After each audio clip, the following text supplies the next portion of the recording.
Bonjour, dans cette vidéo, je vais vous parler du lien entre une grève et l'eau qui bout. On va parler de dialectique. Concrètement, le marxisme a pour but de mettre fin à l'exploitation de classe et aux oppressions qui en découlent. Et pour cela, on a besoin de comprendre au mieux le monde pour pouvoir le transformer. Dans cette perspective, Marx et Engels, les fondateurs de la pensée marxiste, ont étudié le monde et en ont tiré une théorie philosophique, le matérialisme dialectique. J'ai déjà parlé du matérialisme dans mes premières vidéos, j'avais choisi de séparer le matérialisme et la dialectique afin que ce soit plus simple à expliquer et j'espère plus simple à comprendre, mais il faut bien voir que la pertinence du marxisme, c'est justement d'avoir rassemblé le matérialisme et la dialectique et d'en avoir fait une même philosophie. Ils ne se suffisent pas séparément. Donc, qu'est-ce que la dialectique ? Engels la définit comme la science des lois générales du mouvement et du développement de la nature, de la société et de la pensée humaine. La méthode dialectique exige qu'on dégage les lois d'un phénomène donné à partir de l'étude scrupuleuse du phénomène lui-même. Contrairement à ce que certains critiques reprochent aux marxistes, on ne cherche pas à apposer sur la réalité une grille d'analyse déjà prédéfinie. Au contraire, le marxisme cherche à étudier le monde réel pour en enrichir sa réflexion. Et c'est tout à fait logique, parce que comme on l'a dit, le but du marxisme, c'est de renverser la société capitaliste et pas d'avoir juste raison de manière abstraite. Et pour renverser la société capitaliste, on a besoin de la comprendre au mieux et de pouvoir comprendre nos erreurs pour les ajuster. D'ailleurs, faire des erreurs, mais être capable de les voir, de les comprendre et d'en tirer des leçons pour ne plus les refaire, eh bien c'est justement une des grandes forces du mouvement ouvrier. Maintenant, qu'est-ce qu'on en conclut de tout ça ? Eh bien que l'univers est dans un état constant de flux et de changement. Mais ce n'est pas tout. La dialectique explique aussi que le changement et le mouvement sont faits de contradictions et ne peuvent exister que à travers ces contradictions. On voit aussi que les choses ne progressent pas lentement et graduellement à l'infini, mais sont traversées par des mouvements de changement brusques et soudains. Comme l'écrit le physicien et philosophe David Bohm, dans la nature, rien n'est constant, tout est dans un état de transformation permanente, de mouvement et de changement. Cependant, nous découvrons que rien ne surgit de nulle part, sans rapport avec ce qui existait préalablement. De la même façon, rien ne disparaît sans laisser de traces, c'est-à-dire sans contribuer à des phénomènes existants ultérieurement. Ou une citation qui vous sera peut-être plus familière, rien ne se perd, rien ne se crée, tout se transforme. Eh bien, ça vaut pour les réactions chimiques, mais ça vaut également pour tous les autres phénomènes, que ce soit de la société comme dans la nature. La nature est autonome, elle se crée et se recrée constamment toute seule, sans intervention extérieure, sans force divine. Pour autant, elle ne répète pas constamment un schéma similaire, elle évolue. Sans rien de nouveau dans la matière première, elle passe de l'inorganique à la vie et de la vie sauvage à l'industrie. Comment cela est possible et en quoi ça nous intéresse pour faire la révolution ? Justement, c'est ce qu'on va voir ici. Pour appréhender la dialectique, on commence en général par exposer 3 lois principales, mais pas uniques, qui sont la transformation de la quantité en qualité, et vice-versa, l'interpénétration des contraires, et la négation de la négation. Encore une fois, il faut préciser que ces lois ne doivent pas être imposées à la réalité. C'est elles qui sont tirées de l'observation du mouvement réel. Donc maintenant, je vais les expliquer une par une, et je vous rassure, elles sont moins obscures que leur nom en donne peut-être l'air a priori.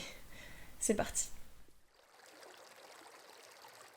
Comme on l'a dit, tout est toujours en mouvement. Mais ce mouvement n'est pas juste un lent changement graduel.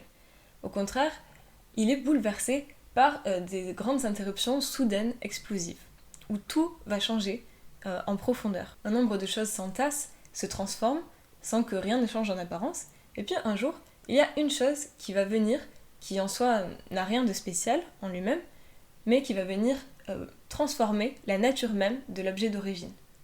Et il y a une maxime qui exprime très bien cette loi, c'est la goutte d'eau qui fait déborder le vase. Prenons l'eau, justement, qui, à pression atmosphérique normale, bout à 100 degrés. Avant cela, l'augmentation de la chaleur ne cause pas immédiatement la séparation des molécules d'eau. L'eau reste de l'eau, garde le même volume, même si elle commence à s'agiter. La distance entre les atomes croît régulièrement jusqu'à ce que la force d'attraction devienne insuffisante pour maintenir les molécules ensemble. À précisément 100 degrés, toute augmentation de la chaleur créera la dispersion des molécules et créera ainsi de la vapeur. On voit ici qu'il y a bien une augmentation progressive de la quantité de la chaleur qui crée tout d'un coup un changement complet de la nature de l'objet. Ici, le changement de son état, de l'état de l'eau. C'est ce qui permet de comprendre la différence qualitative entre le tout et ses parties. le tout est supérieur à l'ensemble de ses parties parce que l'accumulation crée à un moment donné un changement qualitatif.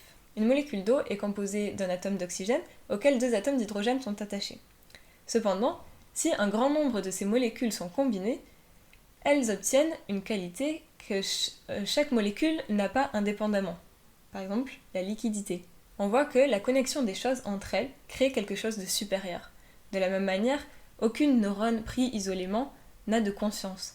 Pour autant, toutes les neurones ensemble et leur connexion entre elles créent la conscience. D'ailleurs, de manière générale, comment comprendre la vie sans cette loi ? Comment comprendre qu'un tas d'éléments inorganiques puissent créer quelque chose d'organique, de vivant ? Eh bien, le matérialisme dialectique explique qu'il n'y a pas besoin d'un dieu pour venir insuffler la vie, mais qu'il s'agit de comprendre que l'accumulation d'un certain nombre de choses crée quelque chose de supérieur à la somme des parties. Pour en revenir à la transformation simple de la quantité en qualité, on peut aussi prendre des exemples du quotidien. Par exemple, quand vous arrosez une plante, vous n'êtes pas obligé de calculer au millilitre près combien de gouttes d'eau vous mettez. Pour autant, vous savez très bien que si vous mettez trop d'eau, elle risque de se noyer et de mourir, et si vous n'en mettez pas assez, de dessécher. Je pourrais vous donner des tas et des tas d'exemples dans la nature où est présente cette loi, puisqu'elle est tout simplement présente partout. Mais bon, maintenant vous allez peut-être me dire, bon d'accord, c'est très bien tout ça, mais en quoi ça nous est utile en tant que militants ? Eh bien, dans la société humaine, ça fonctionne exactement de la même manière. Si on prend l'histoire par exemple, on la divise traditionnellement en plusieurs grandes époques. Pour autant, à l'intérieur de ces époques, il ne se passe pas rien.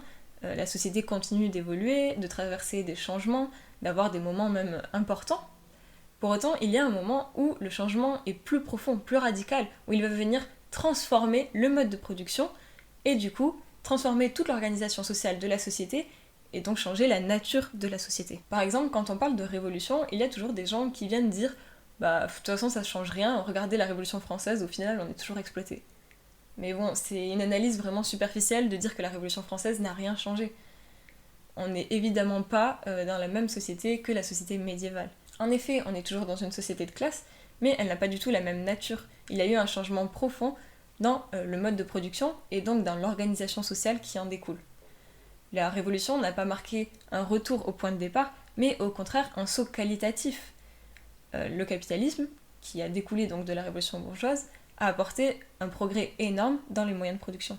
Donc on voit ici encore comment l'évolution graduelle est ponctuée par des changements brusques qui viennent changer les choses en profondeur, la société humaine comprise. Bon, revenons à ce qui nous intéresse le plus aujourd'hui.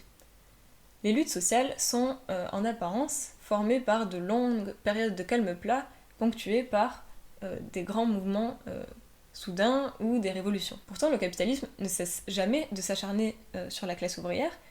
Et il semblerait que les éveils de la lutte des classes ne soient pas forcément corrélés avec les plus dures attaques de la classe dirigeante. En réalité, la colère et la frustration ne cessent jamais de s'accumuler sous la surface.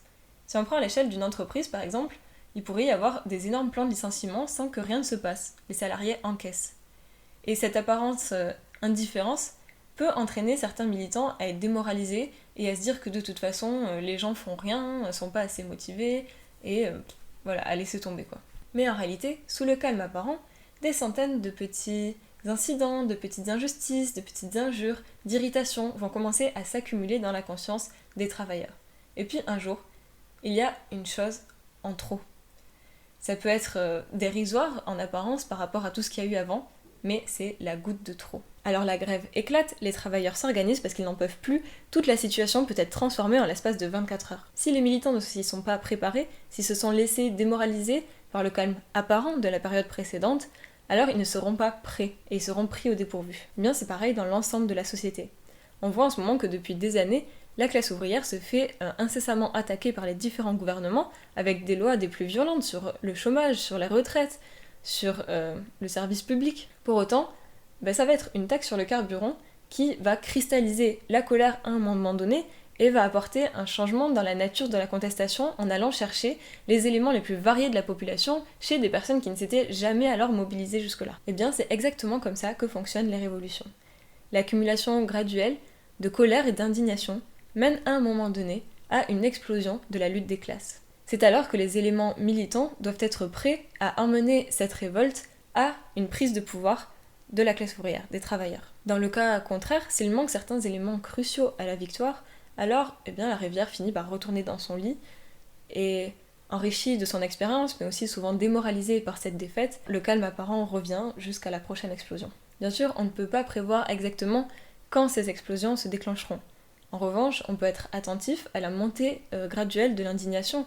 On peut observer quand les grèves, même petites, se font de plus en plus régulières, quand la contestation se fait de plus en plus entendre, quand les discours révolutionnaires sont de mieux en mieux accueillis, etc. C'est une tâche importante et c'est pourquoi les militants doivent absolument rester liés aux masses, être au courant de l'actualité, liés aux luttes sur le terrain.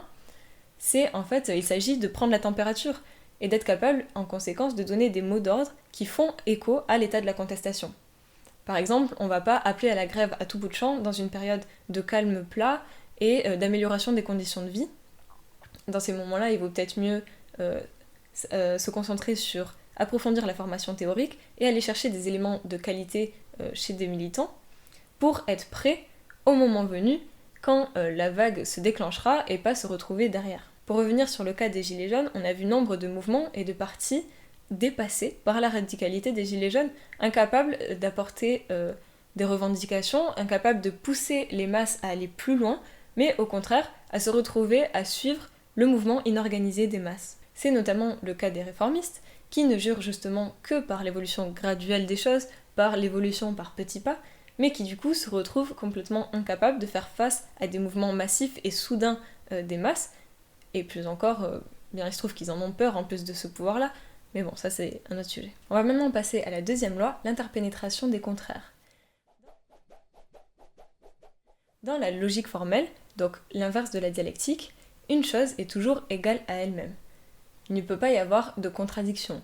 Si une chose est vraie, alors son inverse est faux. A l'inverse, la dialectique observe que le monde est constitué de contradictions et que ces oppositions sont même interdépendantes, et plus loin, c'est ce qui fait évoluer en fait le monde. On pourrait même dire que c'est ce qui le fait tourner, littéralement, puisque c'est l'équilibre entre la force gravitationnelle du Soleil et de la Terre et la vitesse de la Terre qui lui permettent de tourner sur elle-même et de tourner autour du Soleil sans que tout s'écrase sur lui-même.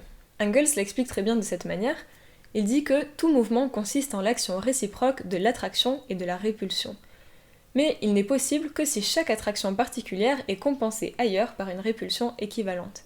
Sans cela, avec le temps, l'un des côtés l'emporterait sur l'autre, et ce serait en fin de compte la cessation du mouvement. En conséquence, toutes les attractions et toutes les répulsions de l'univers doivent se compenser réciproquement. À une échelle extrêmement plus petite, on peut prendre l'atome dont tout l'univers est constitué et observer qu'il est composé de charges électriques positives et négatives, les protons et les électrons, qui s'équilibrent l'un l'autre pour garder une force électromagnétique qui permet à l'atome de se maintenir. Au sein du noyau, les neutrons viennent équilibrer afin de permettre une bonne liaison nucléaire pour que la répulsion entre les protons ne fasse pas éclater le noyau. Mais à l'inverse, on peut observer que trop de neutrons peuvent entraîner une fission nucléaire. Comme on le voit, les atomes ont besoin d'un équilibre des charges opposées pour exister. De la même manière, on voit aussi que le moindre changement quantitatif peut entraîner une transformation complète de la nature de l'atome. Par exemple d'ailleurs, on ajoute un proton et on transforme de l'hélium en lithium. La physique et la chimie sont vraiment très révélatrices pour cette loi, mais on va essayer de venir à des choses un peu plus simples pour pas perdre tout le monde. Du coup, prenons par exemple les couleurs. Pour que le monde nous apparaisse en couleurs, on a besoin qu'il y ait des contrastes. Si tout était blanc, ce serait exactement la même chose pour nous que si tout était noir, on ne distinguerait rien. Tout dans le monde réel comporte du négatif et du positif, de l'être et du non-être, parce que tout est dans un état de perpétuel changement. Chaque chose peut exister parce que son inverse existe aussi. Si par exemple je m'asseyais sur une chaise et que nos électrons respectifs ne se repoussaient pas, eh bien je tomberais et je traverserais la chaise, et puis je traverserais le sol aussi, et puis tout s'effondrerait sur lui-même en fait. C'est parce que les objets exercent une force de répulsion entre eux qu'ils peuvent exister indépendamment. Et en même temps, cette indépendance dépend de ces oppositions. Et non seulement les opposés sont dépendants l'un de l'autre, mais le mouvement de la nature fait qu'ils peuvent même se transformer l'un en l'autre. Si on prend par exemple la vie, elle vient de l'inorganique et elle y retourne. Sans cela, il ne pourrait pas y avoir de vie. Un corps reste en vie parce que sur lui, il y a des milliers de petites cellules qui ne cessent de mourir et d'être remplacées. quand un corps meurt, il va nourrir tout un tas de biodiversité. En fait, la vie et la mort existent de manière dépendante. Elles forment un mouvement. C'est un exemple parfait de l'interpénétration des contraires. Ce renversement, à nouveau, se retrouve également dans la société. Par exemple, une chose peut être progressiste à un moment donné et devenir réactionnaire à une autre période. C'est le cas du réformisme notamment. Dans une période de montée du mécontentement, la masse des travailleurs se tourne en premier lieu vers les réformistes. Ils commencent à lutter pour leurs conditions de vie directes sous le capitalisme, et c'est quelque chose de progressiste que les révolutionnaires doivent encourager, tout en soulignant les limites bien évidemment. En revanche, au cours d'une révolution, la volonté des masses va largement dépasser les programmes réformistes. Dans cette condition-là, les éléments qui continuent de défendre le réformisme absolument contre les masses deviennent absolument réactionnaires. On le voit comme en 1918, dans la Révolution allemande, les réformistes ont été capables de massacrer les révolutionnaires pour maintenir l'ordre capitaliste, quitte à se lier aux bandes armées fascistes. À nouveau, vous pourriez vous dire, mais en quoi cette loi est importante pour nous ? Eh bien, elle nous apprend à ne pas nous fier aux apparences, que les choses peuvent se transformer en leur contraire, qu'elles évoluent, et qu'une force peut toujours être opposée à un état des choses. Par exemple, les marxistes expliquent que les conditions matérielles, l'organisation économique de la société, sont à la base des idées, de la culture et de l'idéologie de cette même société. Néanmoins, cela ne signifie pas qu'il ne peut pas apparaître une contestation à cette culture, que les gens ne peuvent pas s'organiser contre. Ils ne sont pas absolument soumis à l'idéologie bourgeoise, parce que les conditions de développement de la société bourgeoise impliquent des contradictions qui créent sa critique et qui créent les armes pour la renverser. En effet, la force de la bourgeoisie, c'est l'exploitation d'une masse de travailleurs. Mais c'est aussi sa principale faiblesse, puisque cette masse de travailleurs peut alors prendre conscience de ses intérêts communs, prendre conscience que c'est elle qui fait tourner la société, et alors s'organiser ensemble pour lutter, et pour prendre le pouvoir. On en vient maintenant à la troisième loi, la négation de la négation.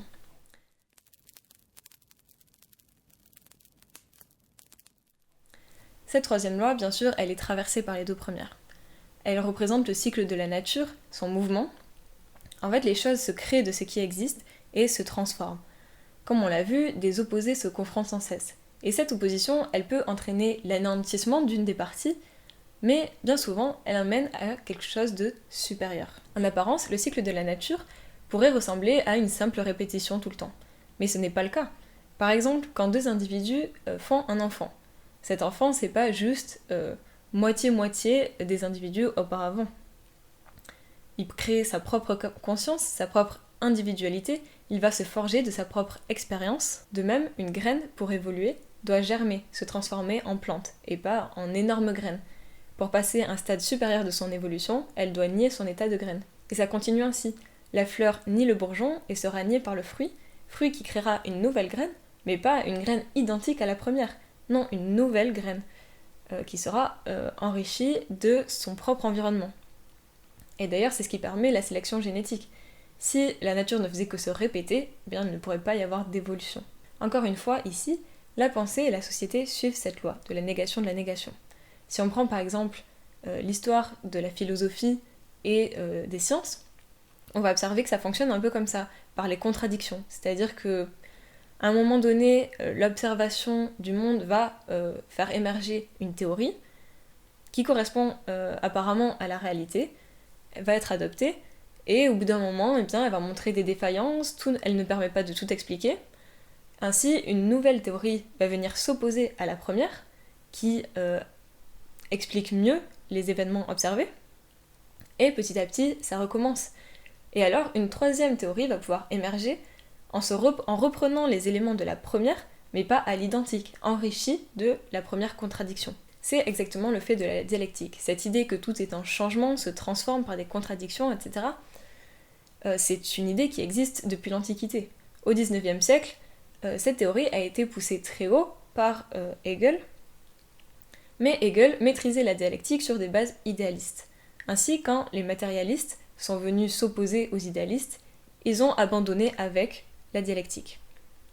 Mais quand Marx a eu besoin d'analyser le monde, de le comprendre, il a alors dû ramener la dialectique et le matérialisme, les relier ensemble pour avoir une analyse réelle des dynamiques du monde. Parce que le matérialisme était un progrès dans son opposition à l'idéalisme, il permettait de comprendre les choses en tant que telles, en tant qu'existant indépendamment d'une volonté divine, etc.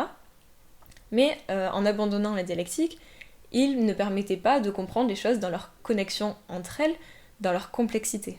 On observe qu'on retrouve cette même dynamique dans l'histoire. Par exemple, on parle de communisme primitif, pour parler de la période préhistorique, parce que les biens étaient mis en commun, l'organisation sociale était commune également.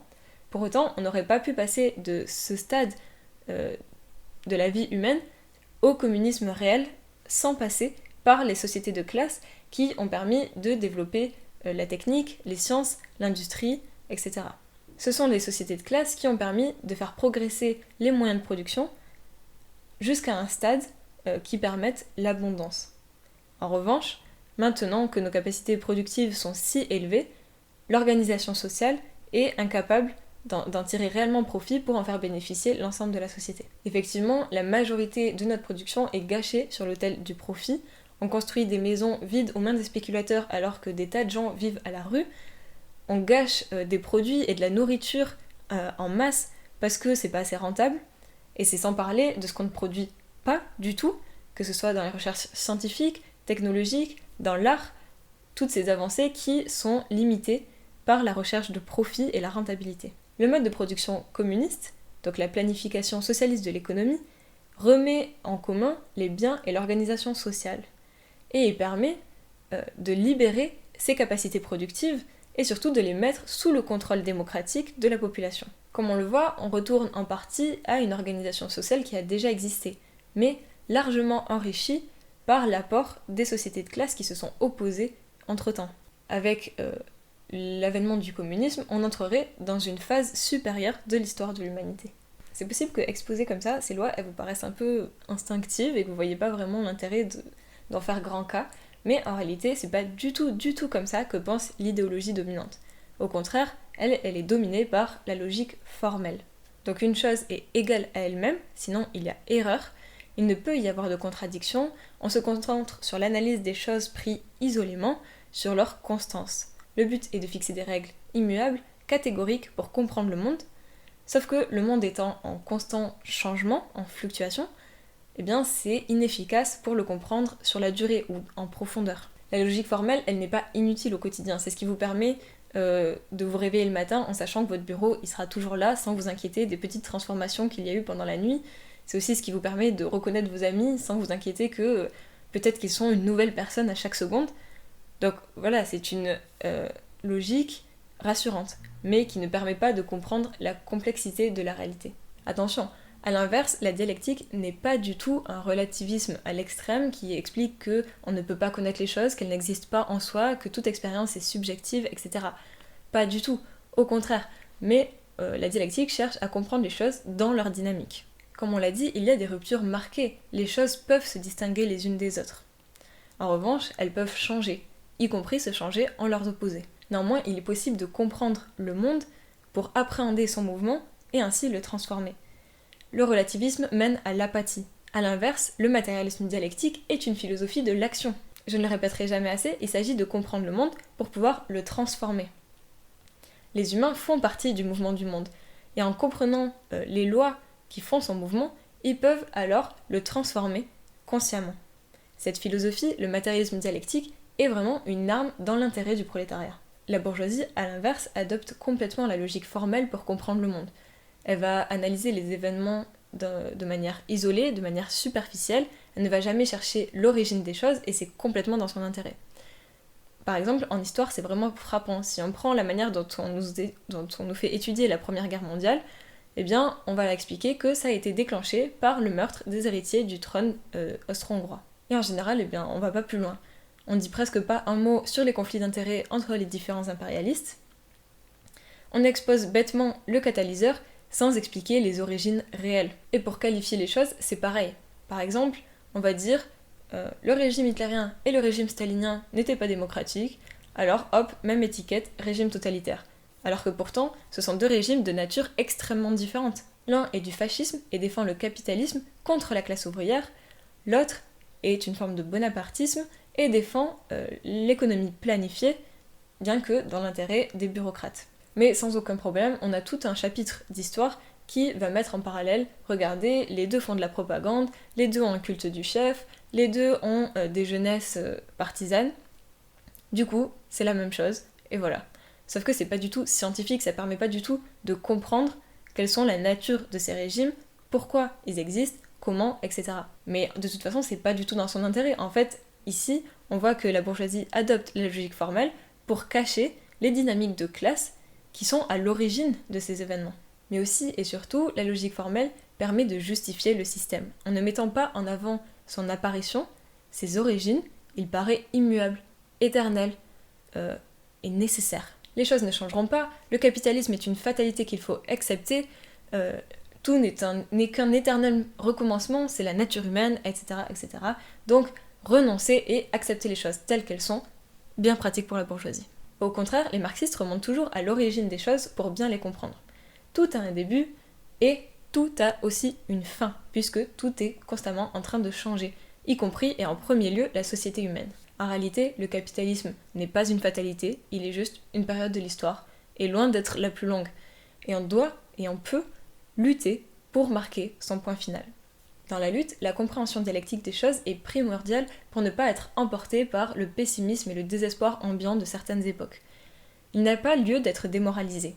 Il s'agit juste de comprendre la période dans laquelle on est, de connaître les forces que nous avons, les tâches que nous devons accomplir en conséquence, et de s'y affairer au mieux, avec tout à la fois une grande patience et un sentiment d'urgence. La dialectique permet de comprendre que les choses sont plus que ce qu'elles paraissent.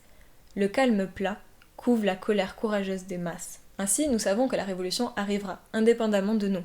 Mais ce sur quoi nous avons du contrôle, c'est en faisant en sorte de s'être préparés pour être capable de la mener à la victoire.